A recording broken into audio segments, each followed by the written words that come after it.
ladies and gentlemen, and welcome back to the 7th IESF World Championship, being broadcast to you live from the Nexon Arena here in Seoul, South Korea. Hello, my name is Reed Rapid Melton. Joining me once again is Justin Wong. How's it going? I'm doing fine. I've been having very good experience with these matches. It's been fun seeing these teams play that I've never seen before. So we just saw a match versus Philippines and Russia, and that was very exciting. Yeah, Justin Song, not Justin Wong. You're not quite as good at fighting games, but you're pretty good at casting, so I do want to thank you for joining me. And super thanks to everyone else out there for joining us tonight for some awesome IESF action. If you've been missing out on the action, make sure to stick around, but because we've got lots more action coming your way. We just saw the Russian team Trinity World take a pretty secure win there in our last game over the Filipino representatives. And coming up next, we're going to see Mongolia face off against Chinese Taipei, if I'm not mistaken. Yes, that's the game that we're going on next. From Chinese Taipei, they are a team made up of mostly challengers. That's true. Yeah. Chinese Taipei, these guys are no joke. They're super good, but they're actually coming into this game off of a loss. And you can see their matchups right there. We've got Beat versus Rai in the top lane, Radis versus Shock Blast, Wuji versus Vox, and Rabi versus. I'll let you handle that one, Justin. Osco versus Zero there to round out the lineup. And the Chinese Taipei players actually went through some name changes right before this game, so still trying to get used to some new names there from them. But it was really hard beforehand because they're all written in Chinese and we couldn't know how to pronounce them. But now it's been a lot easier, I feel like. We've got things standardized, so it's going to be a little bit better to work through that. But still going to have some issues with Ajulu? I'll just go with that. I'm not sure if you're supposed to pronounce the 3. I used to have a 1 in Rapid, so everybody would say like R1, and it just didn't work out. But, I'm excited to get this game underway, specifically because for Mongolia, they're a region that you don't traditionally associate with major regions of the world, like North America, Europe, but they're actually really starting to come into a lot of esports, a lot of investment in esports in that country. So it's going to be exciting for me to see how they work out here. Now, they do play on the Chinese servers, at least from what I've been told, and so it's nice to see them competing at least with a region that is very, very world-renowned for their esports participation. It's going to be interesting to see how that works out, especially when in comparison to Chinese Taipei, a region that's had a lot of different esports involvement. Now, speaking of the different regions, let's go ahead and talk about the countries and their current standings. There you can see in Group A, we've seen wins from Mongolia and Serbia, and a loss from Chinese Taipei, so they'll be trying to redeem themselves here versus Mongolia. Also a loss for Israel there. Group B, you can see Dead Pixels from Switzerland picking up their first win. We've also got South Africa represented there with a loss, as they did pick up that loss. We saw Laser Cats already pick up their win versus Rise of Gamers, who obviously lost that one. And in Group C, Imperium has yet to play. Same thing for the rest of Group C there as well. Group D, though, we do have the first results from there as Trinity World, you just witnessed, pick up that win over the Philippines. And in a very dominating fashion. Yeah, to be fair, most of the wins that we have seen have been very, very strong wins from one team or another. And we could definitely attribute that to the teams themselves, but at least in these preseason patches, most of the games have actually been ending pretty quickly. One lane just gets kind of out of control, and then you just push that group up button, which doesn't seem to exist in any of my solo queue games, but works out pretty well here in the tournament. Group up, push down a lane, and then it kind of snowballs from there. Yeah, just how fast the game's changing and how fast it is due to the changes itself is changing, how teams organize their lane swaps and how jungling paths and all that. So it's very exciting to see how it affects other regions other than the ones that we've been seeing before. So.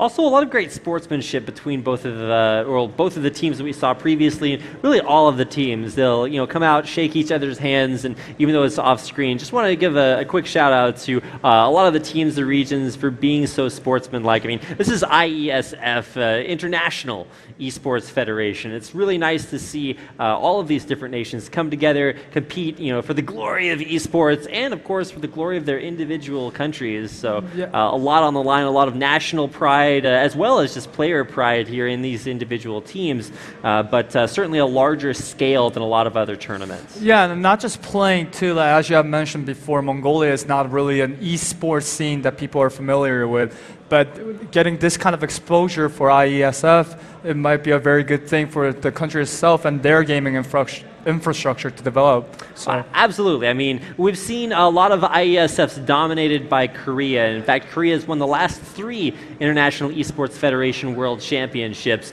I think the one before that was won by Sweden. So a lot to watch out here for, specifically from Korea, who we haven't had a chance to see play yet today, but we'll get a chance to see them most likely a little bit later on. We're only in Game 3 of the 6 matches that are being broadcast here in the preliminary matches. We should be ready to get into champion picks and bans here in just a second.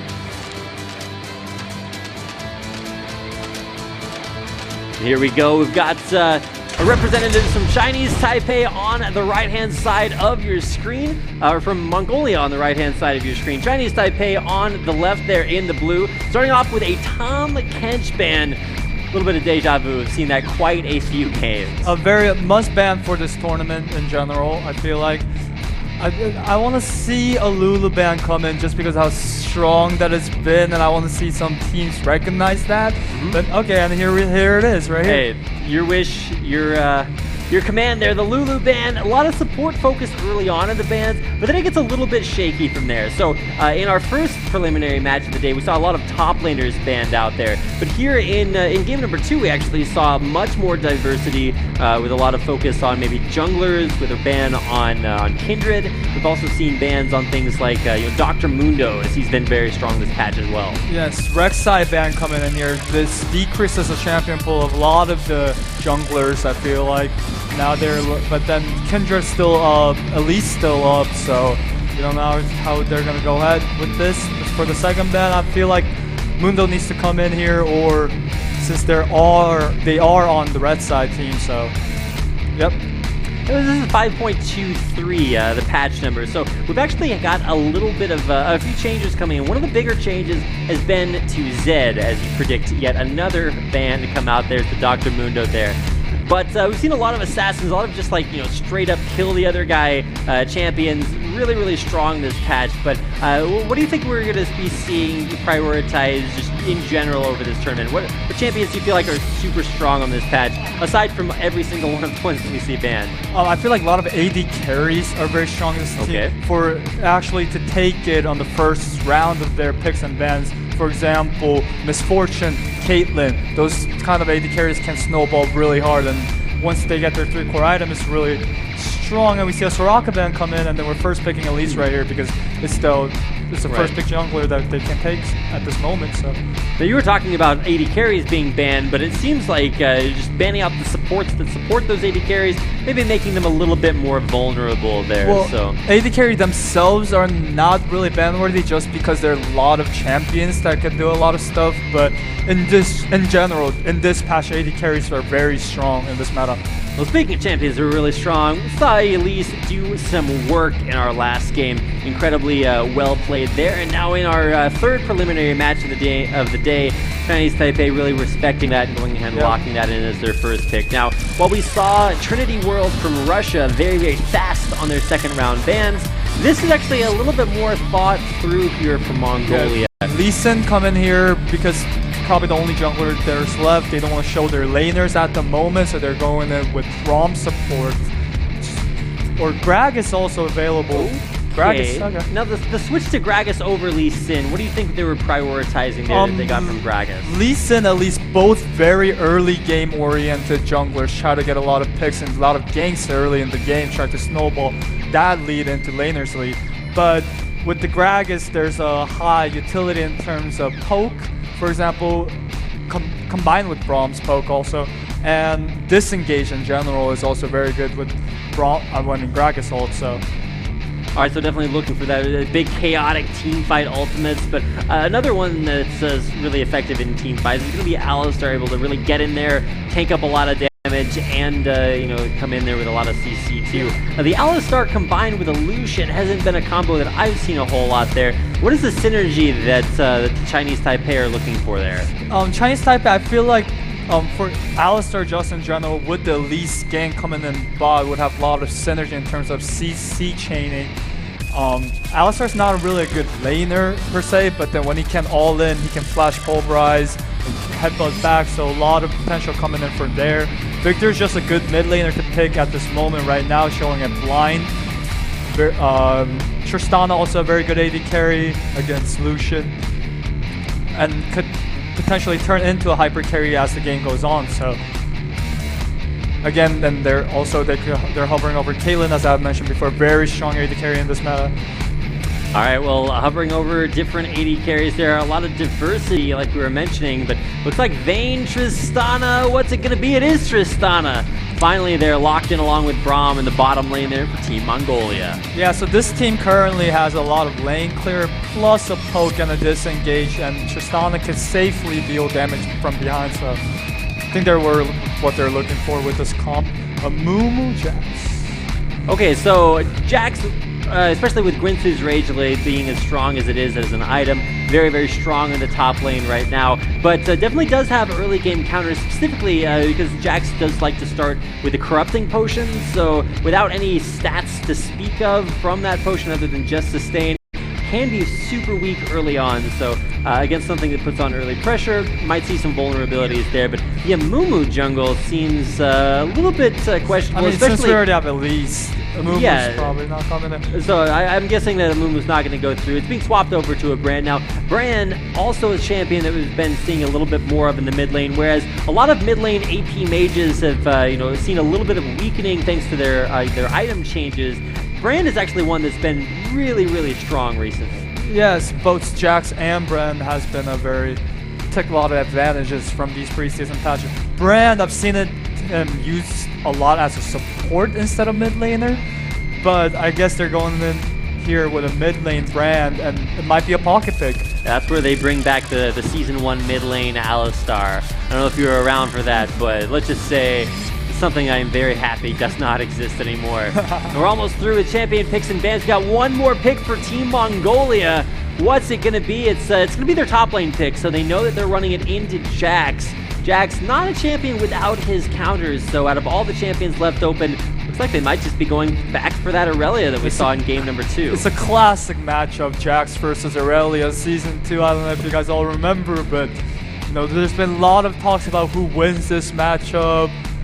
Comes out, it's been generally favorable to Jax's side just because of all the dodges that he can do with Z, but a lot of people say this is half and half, 50-50. All right, we'll see if they change up their summoner spells between Teleport and Ignite. Seen a lot of conversation between that, but due to the split push potential that both of those champions have, should still see Teleport being run by both of them, and well, with all the champions in their respective roles and probably not going to see too many changes, it's actually going to look like our final lineups for Mongolia versus Chinese Taipei here in our third preliminary match of the day. I feel like this game depends highly on how the top lane matchup goes. If Jax wins or if Aurelia wins, and I feel like that's where the junglers will be probably putting a lot of pressure on, is that top lane, because it depends who wins that lane, determines who wins that entire lane control and the wave management and how to split push, and both champions are split pushing champions in general. So all right, well, that's going to do it for our champion picks and bans. We're about to get into game number 3 here in the 7th IESF World Championship. Mongolia taking on Chinese Taipei. Players loading into the game. You can see them there on your screen. Cannot wait to get this game underway. Me too. I'm very excited. To see standard comps, maybe other than Brand, coming in for both of these teams. It's going to be decided between who can get that early game pressure on. And here we go, out onto the rift for Mongolia versus Chinese Taipei. We'll see those champions come in there in a second. Crystal's spinning up, and here we go. So like you said, standard compositions for both sides, with the possible exception there of that Brand. And with both champions, both teams running out onto the rift, we haven't seen any lane swaps come through. Do you think that's something that either team would really benefit from in starting this game off? I mean, it depends how the top laners feel about their own matchup. I feel like Lucian, Alistar, Tristana, Braum, I don't think it's like a matchup that requires a lane swap. but I feel like if one of the top laners feel like they're weaker against the other lane, the lane swap might come in definitely. We seeing movements of deep warding, especially by the red team into the blue side jungle here. Yeah, Zero's off by himself. He's doing his own thing. And then we just got a lane swap check warden right there by the Braum. So maybe that's what's trying to initiate it. Right, by lane swap check ward, by putting that ward in between the top two turrets, if any champion like either recalls or just decides to walk straight up that lane, you're going to see it coming and know exactly what the lanes are. But like you were talking about earlier, maybe you know, no potential for a lane swap, but it actually does look like we're about to see one with Tristana positioned up there by the Raptor camp, now walking up towards Krugs to do those along with Osco. Yep. And then bot lane's taking those double golems, and jungler double starting at camp. Get a little bit of hyper speed there as we start things off there. We've got Brand versus Victor in the mid lane. I've seen Victor in the mid before, but it's been a while since Brand has made his competitive debut. He's coming in here for Chinese Taipei, and it's going to be exciting to see whether or not that really impacts not only the 1v1s, but especially when we start grouping up for team fights. Pyroclasm can be ridiculous. Both champions has great lane clear too in general once it comes to that point of the game, but we see the bot lane coming from blue team side, they actually leash Elise jungle, but then the bot lane and the top lane right now from the red side, they took actually double golems, so I don't know how this is going to affect the game as overall as we go on in the early game, but well, 2v1 lane up in the top versus Jaxus is really going to shut down that early scaling if you want to try for the early 1v1s off that Corrupting Potion. Once again, Corrupting Potion does give you the sustain to stay in lane, but you're not really going to be fighting a whole lot with it. So, all things considered, a pretty good item to have there in the 1v2, because you're not really going to be looking to fight there anyway. Yeah, so when it comes to lane swaps, a team can decide between two things. Either for ADC to freeze lane, or they try to push as fast as they can and try to take that first tier turret as fast as they could, or go for the 4-man dive that might be happening in this top lane right now. Yeah, it does look like we're setting up for that. Now, it should be noted that Jax has seen this coming, did drop a ward up there. We're actually seeing a lot of action up there, but I'm not sure exactly what's about to happen. They're chasing it back towards the turret, and we don't know what's going on, but he does escape. Okay, well, at least one kill there on my vocal cords, but congratulations there. That's going to be able to escape alive for now. Might see a return to the top lane, but Jax able to get out alive, thwarting that 4v0, but it should still be a turret kill here for Team Mongolia. Yeah, and then we see from Mongolia, trying to counter that in the bot lane, or, I'm sorry, Chinese Taipei try to counter that by fast pushing that bottom tier turret, but I feel like the top one's going to go first. Waiting for the turret to fall, and no! Taking the trip back to base the hard way. Early game death timers have actually been a little bit raised here in the most recent patch, so it's something that used to be actually a little bit less punishing. You get like a 4 or 5 second death timer, come back to lane, nobody really cares, but I'm not sure about taking a trip back to base that way. I don't know if he backed and TP tower to the tower in the bot lane. He might have saved it. Mid lane, a little bit of struggles there for Wuji. He's going to be in a little bit of a rough spot. There's the flash in, the flash out there. Turns around for the point stun. But with Zero coming in for some reinforcements, he's going to be dropping a heal, and Wuji will be able to make it out of that gank successfully. Flash traded for flash, but still Vox coming out on top. Yeah, that's all mid laners' nightmare. Gragas level 3 flash E-ing. There's no way of escaping that other than flashing, so.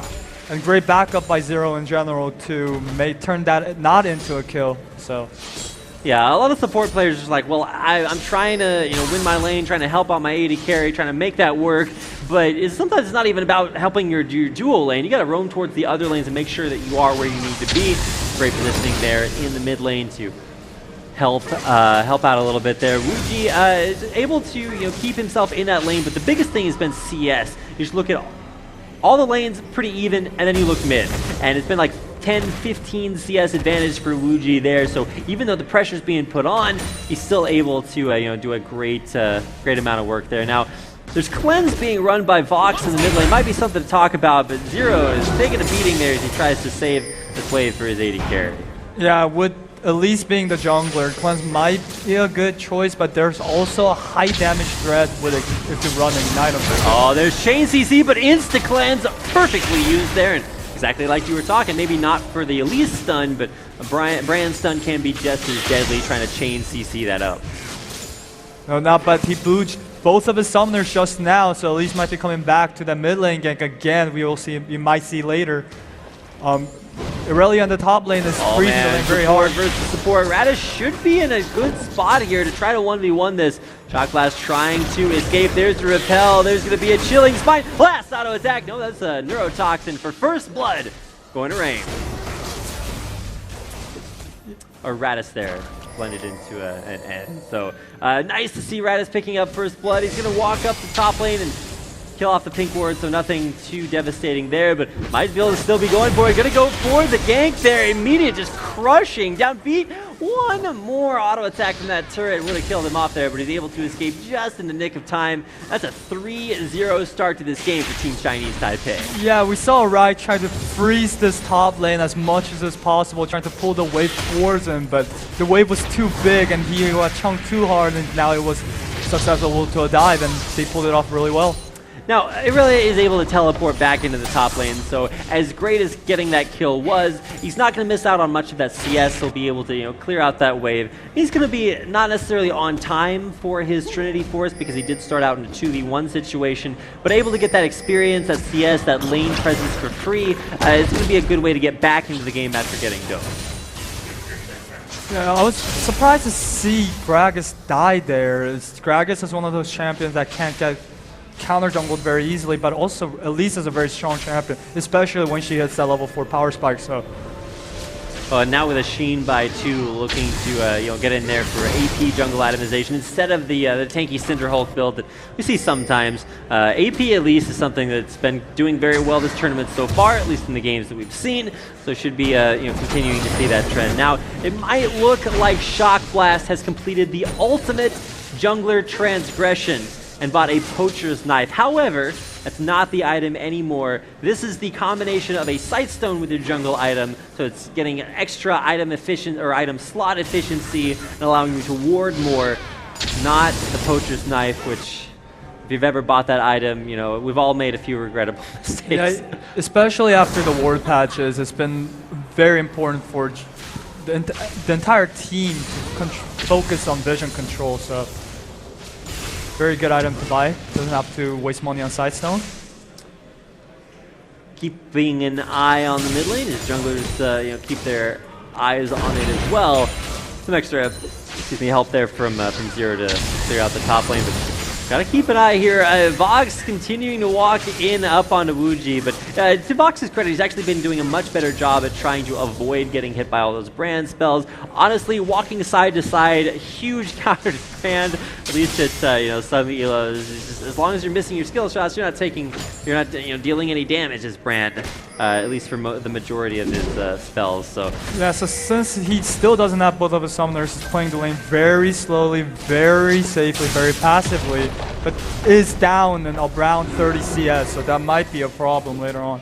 Right, we're talking about the CS advantages, not just mid lane, bottom lane as well. Still a big advantage there, but Dragon being started up here. We've got Osco, Shock Blast looking to take that one down, but trading it for top lane turret. How even do you think that is, especially now that things have changed just a little bit this preseason patch? I mean, it's been that the first Dragon is not as important as all the other Dragons as it stacks, but the fact that the turrets go down, especially with this patch going down really fast. Oh, going in for the dive. There's the aggro onto Zero, so he knows he's taking up the turret. Drops aggro exactly at the right time. And looking to take down that second tier turret with Shock Blast making a move onto bottom lane, but great awareness there by Beat to back up the turret, not missing a beat there. Is able to stay alive, avoid the gank, and now top lane second tier turret's gonna go down there. A big, powerful start here for Chinese Taipei. Keep in mind, they're coming into this game off of a loss, so it's been really interesting. Oh, knock against the wall, not knocked back into Tristana there. A little bit misplaced on the explosive cast, and Beat survives again. Yeah, to talk about that top lane dive, I think it was a fault of Rise. He knew that all three of them were in there. He knew he had no vision in his own jungle. Should have been the right move to back out completely until wait for his support to show up, but got dived and they got a kill. Yeah, and Rift Herald now going over to Chinese Taipei. They'll be able to pick that one up, taking it down eventually. Who are they going to get it to? It looks like they're trying to get it on to Ravi, and they will. So that's going to allow him extra split pushing power, and probably not for split pushing. Probably want to use that to group up, as now we've seen bottom lane. It's pretty over. Now starting to snowball that advantage into other lanes. Jackson trying to stay in this bottom lane, trying to protect his turret. And he's pretty well aware that, at least there's probably one other champion. Turns out it's Osco there to support Tristana down there. It looks to push in. And this should be a pretty free turret for Team Mongolia.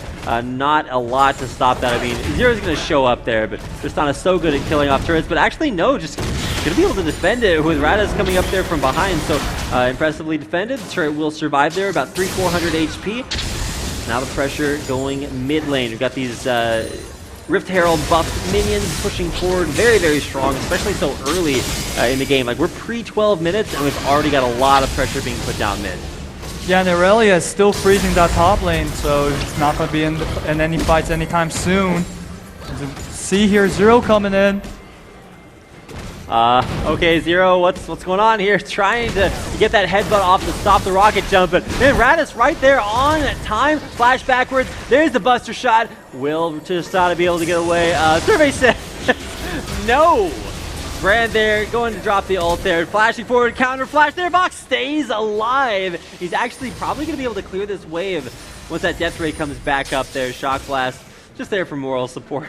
Make sure that he stays alive. Great double flashes there. Beautiful reflexes, and in the end, no death. Turret stays alive there as well, but the push continues here for Chinese Taipei. Yeah, 4K goal differential right now at 1242. Game's been looking hard. They're going to take this first tier mid turret, and that'll be all the first tier turrets gone for Team Mongolia, so...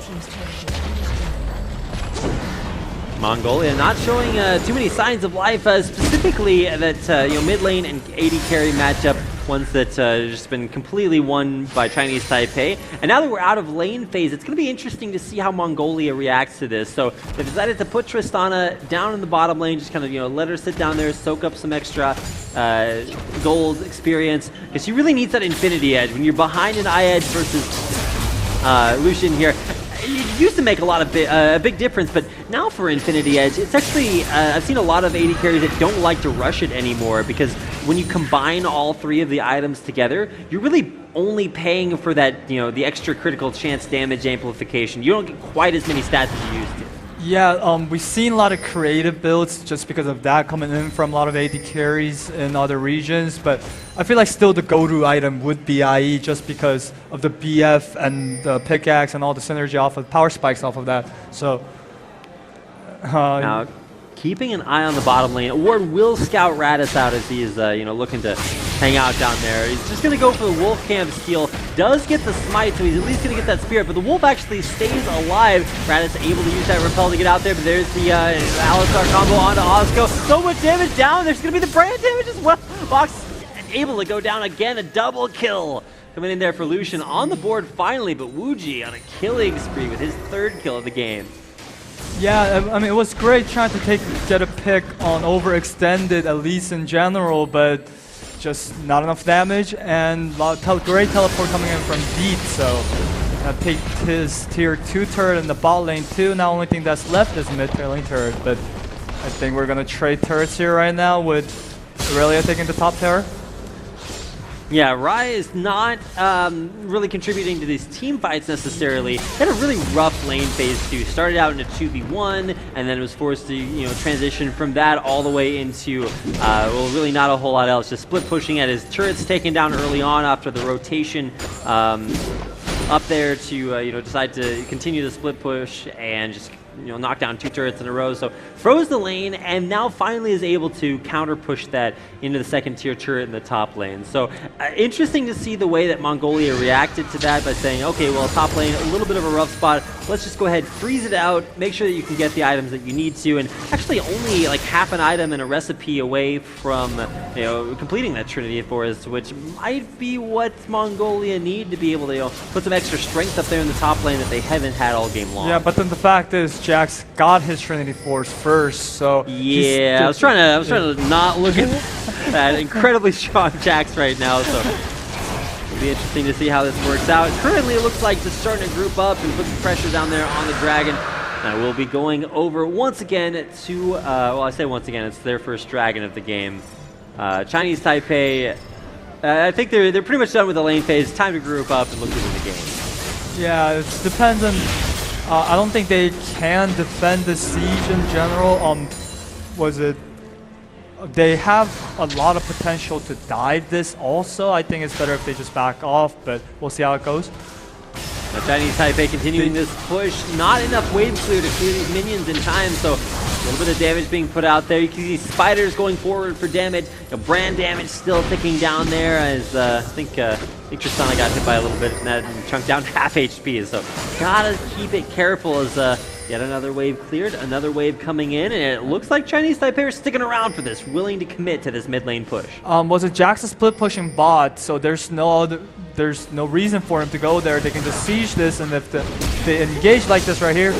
And here comes Shock Blast going in, takes a lot of damage. The culling coming out to the Wu Ji on a rampage. Be pushed away from that fight, but he's going to jump in there, grab himself another kill. There's Riot, where actually his first kill. A nice gravity field there is going to actually wind up taking out Zero as Vox puts himself on the board. But the first kill of the game there for Mongolia, but they're going to be losing their 6th turret. That's the final outer turret going down there for Mongolia. Chinese Taipei just crushing these objectives. Yeah, I feel like that was the right move to make. We saw Jax in the bot lane slowly trying to rotate up the mid and try to take the tower, so only opening they had was that flank from Gragas.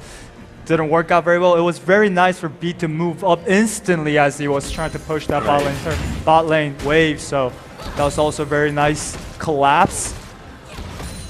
And a really low econ support game there for Osco. He's really trying to make things work. He's got the bare minimum items for his support. He's got his gold gen item from the beginning. He's got a Sightstone. He's got boots. So I mean, to be fair, the only thing he has is that one assist from the one kill that this team got. So but he's up in CS over Zero. So oh, that is true. That's true. That's what matters.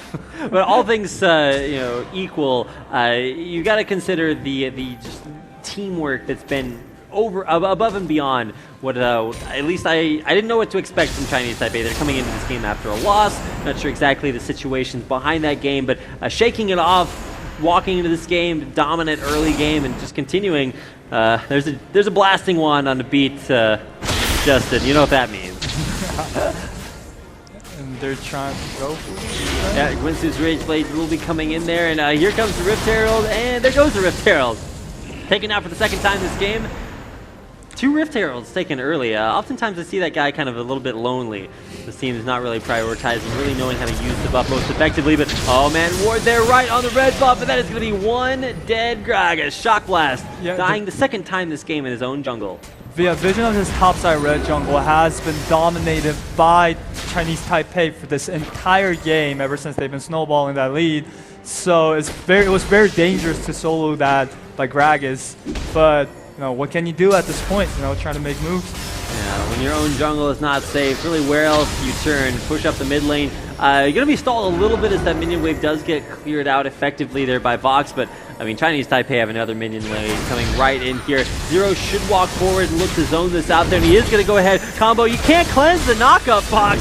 He is going to be able to flash away from there, stay alive for just barely long enough. Is it going to be enough? No! Oh my god, Shock Blast actually just killed him by knocking him right into him. So now, Beat continuing to walk forward there. I'm not sure if he's got too much more left to contribute there, but he's still going to go in, get one kill. He gets another lead strike. He can go for more. Might be looking to turn this one around there, but he's definitely got some support there from Zero. Looking to turn this one around. Gets the lead strike, immediate buster shot. Beautifully played there by Tristana. Jumping in, does get the reset. Might be looking for more there. Tristana jumping back away, just get another kill. Jumps back away again. The resets are real there as Tristana coming up big and grabbing a couple more kills there from Mongolia. Next level baits. I mean, sometimes you just get a little bit too greedy. Jax is like, all right, I'm going for this no matter what. And to be fair, Tristana just knew exactly what to do at exactly the right time. Really, really well played there. So nice to see maybe a little bit of a comeback. Although, to be fair, overstaying their welcome there, Chinese Taipei. Now they're out of the base. We'll see what they come back with. Yeah, Dragon's coming up in minute 13. Baron is live, so there's a lot of objectives that Chinese Taipei can take at this moment. Trying to steal that blue buff away. Wuji unable to grab that one back. Actually, I think that went over to Vox, so pretty well positioned there. Mongolia able to secure that, but jungle is continuing to get cleared out. Rabbi's going to take that down, and like you said, 1 minute until Dragon. Probably something Chinese Taipei is going to want to group up. So, like I have mentioned coming into this game, even though they have all their turrets down other than the inhibitor turrets, this team has a really great lane clear just with Victor and Tristana and Gragas for the disengage, so they can't really dive them as well as they can usually, as we've seen in the previous team fight around the mid lane turret. So I think what they're trying to do is take as slow as possible, keep split pushing, keep putting on the pressure, and then when the timer's right, take that Baron and win the game. Oh, but now, right, jumping in on the beat. Gonna get those blade surges. Beautiful Aurelia play being used there. Just go in, go back out, avoid that stun, and now Beat is gonna get beaten. But all while in the meantime, while Mongolia is ganking the bottom lane, there's a lot going on in the Baron pit. Very, very low there. Wuji is gonna be able to help his team secure that Baron. Rad is gonna take it out, but looks like Mongolia going in might find some damage here as Vox walking forward, has to avoid this crowd control, walks backwards, but looking to go back in, just stop some of these recalls. Doesn't want to run into the culling though, so I think Rabbi has probably secured this recall for his team. Yeah, but they took 2 kills off of that, so and they could probably push this mid lane turret right away too, so they gave up Baron, but they're kind of finding their little bit of openings as the game goes on, so. Yeah, little by little, and maybe a Dragon. Okay, yeah, wisely going to avoid that. You're seeing a lot of players now utilize these pretty free ward drops from upgrading their scrying or trinkets. So a little bit of a change there to the item of the preseason patch, but it's actually really interesting to see it so heavily prioritized by most teams as ways of just dropping remote wards. Sure, they're easy to clear out, but sometimes you just need that vision in a place that it's dangerous to put it. Yes, it became a lot easier to vision control without having to always trying to move up with their jungler, their support with your jungler. So it gives a lot of vision in terms of, you know, how it's placed, just because we just need to know if they went over it or not, so. Yeah, you just need that momentary information. Yep. That's what you get. And now, speaking of information, I think everybody's kind of on the same page here. For Chinese Taipei, they're pushing up mid lane, and I'm not sure Mongolia can defend this. It's going to be difficult. Putting a lot of damage down there on the beat, but those Alistar heals can be extremely effective. He looks to keep his team healthy, continuing that push up mid lane, but some great wave clearing there from Vox to keep his turret alive. Still has to find a way to deal with this top lane Jack split push beat. Already starting to damage that upper base turret. Gonna have to deal with that. Right, though, without the combat stats, and Zero just walking forward to take that turret up. That's going to be the first base turret of the game going down in the mid lane as Chinese Taipei pushes in. Yeah, no, they're gonna take that in it right now, and you see the top lane wave building up really fast too, but they can probably be cleared and then pushed up again. So one at a time, slowly winning this game, slowly trying to snowball this game into a win.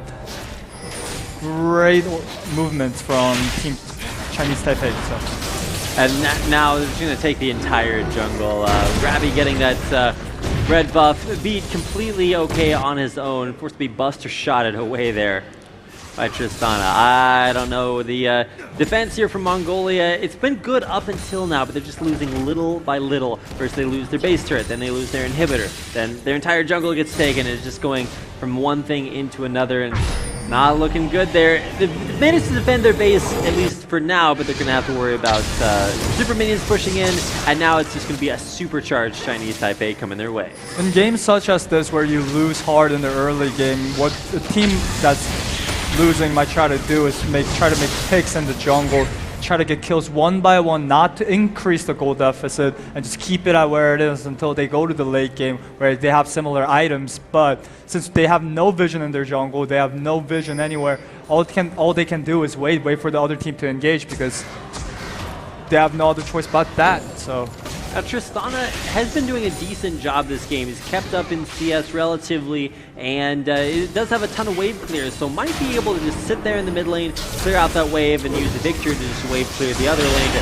prevent these from pushing in too heavily. However, you walk up and get chunked like that, Vox not going to be there for the wave clear. A teleport used to make that minion vulnerable. The dive super effective. Tristana lucky to be alive there. Osco able to get out there as well. Shock Blast still barely alive, but Fry not quite so lucky. He's going to go down there as the only casualty of that fight for Mongolia.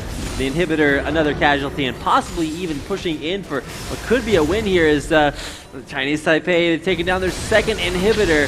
They're backing out for now, but I think that's just so that they can push down bottom. Yeah, Victor got chunked hard. That was their primary lane clear, so if that's gone, it's easy to take that first turret. And then we saw how much damage that this Elise can do onto this Tristana right away, so man, actually pretty ridiculous to watch. A lot of these games start out very even, and then one team just makes that one big play, whether it's like chunking out victors or the wave clear is not there, just able to come out of lane overall stronger. Now trying to take down Beat again, but then his realization of when he needs to piece the scene is actually pretty ridiculous. Able to avoid being stunned and then drop another stun. He wants to jump over that wall. He does get the ward jump over it. Beat is out of there. He brings down 4 players and a TP, but he still managed to get out of there. That's best a top laner can do in this situation. The split pushing Jax, this is the ideal moment where you can go to your team and hey, yeah, I'm doing what I'm doing. Like, how many players does it take down a split pushing Jax? And the answer is, well, more than that. So it's going to be very, very difficult to deal with that split push. They do push him back for now. But, I mean, he's just going to recall back to base, buy some more items, and then come back even stronger. You can see he's already got that Gwinsu's Trinity Force combo completed, which is just so difficult to deal with. And I think we're going to see the same thing happening here that we've been seeing for the past couple of minutes. They're going to try to chunk out this third. That's the only inhibitor they have left in this game. So what can Mongolia do to turn this? Well, they got to get their wave clear going on. They've been pretty decent at that. Oh, there comes Gragas, not actually knocking anyone in. It's Beat and Zero going in. It's the exact champions you don't want on your backline. But now diving forward, right, trying to get in there. He's actually going to go down there. It's the first member of his team to fall. Mongolia trying to escape. Look at that brand damage bouncing around there. He's going to be able to pick up the second kill, the third kill. It's a double coming in there from Huchi. He's not stopping yet. An inhibitor left to follow, and now with all 3 inhibitors down, this could signal the end of the game as Chinese Taipei pushing in for an incredibly dominant win. Their Beat's up in the front line. Zero's there to join him, and these Nexus turrets are not going to stand for long. The Nexus taking all of that damage, and Chinese Taipei will be able to come in and take a win over Team Mongolia here in the 3rd preliminary match of the day. Very, very well played. Congratulations to well, both teams really, but incredibly strong performance there. Chinese Taipei able to come off of a loss, pick up a win. It's going to be exciting to watch those as over the course of this tournament as it continues. We're going to head out to a quick break, so thanks for watching. This is the 7th IESF World Championship. We'll be right back.